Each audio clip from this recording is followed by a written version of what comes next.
ఇన్నేళ్ల నా జిందగీలా ఆడోళ్ళు కొత్త బట్టల కోసం, సొమ్ముల కోసం, మేకప్‌ల కోసం, ఇంకా అంటే పెద్ద పెద్ద ఇండ్లు, కార్లు ఇట్లా లగ్జరీగా బతకనికి ఏడ్చుడు జూషినా గానీ, ఫస్ట్ టైమ్ పానీపూరి కోసం ఏడ్చుడు కాదు, కాదు, కాదు.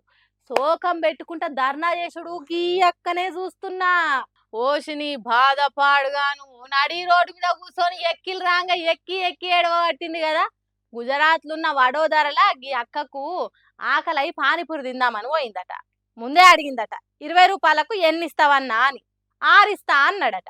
ప్లేట్లు ఉల్లిగడ్డలిచ్చి ఒకటెనకొకటి 4 ఖతం ఇగ అయిపోయినాయి ₹20 పానీపూరి అన్నాడట. అంతే ఇగ.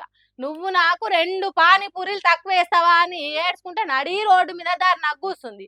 ఎంత చెప్పినా ఇనకపోయేసరికి పోలీసులే రంగంలోకి దిగిర్రు.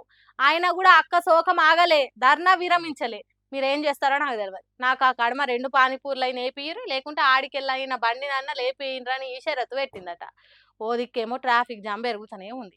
సరే అమ్మా నువ్వన్నట్టే చేస్తాం, నడు కడమ 2 పానీపూరీలు ఏపిస్తామని పోలీసులు నచ్చజెప్తే అప్పుడు శోకం ఆపి ఆడికెళ్ళి కదిలింది.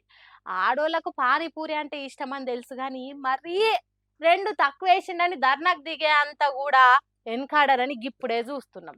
ఉండాలమ్మా ఉండాలి. ఇలాంటి వీర మహిళలు, ఇలాంటి పోరాటాలు ఇంకా ఎన్నెన్నో చేయాలి. దండం రా దూత మీకు అని కామెంట్లు చేస్తుర్రు సోషల్ మీడియాలో ఇది చూసినాక. ఏం ఆడాలో ఏమో తల్లి గిట్ల తయారైతురు. ఒక్కళ్ళు చేసి అందరు ఇజ్జత్ తీస్తురుగా.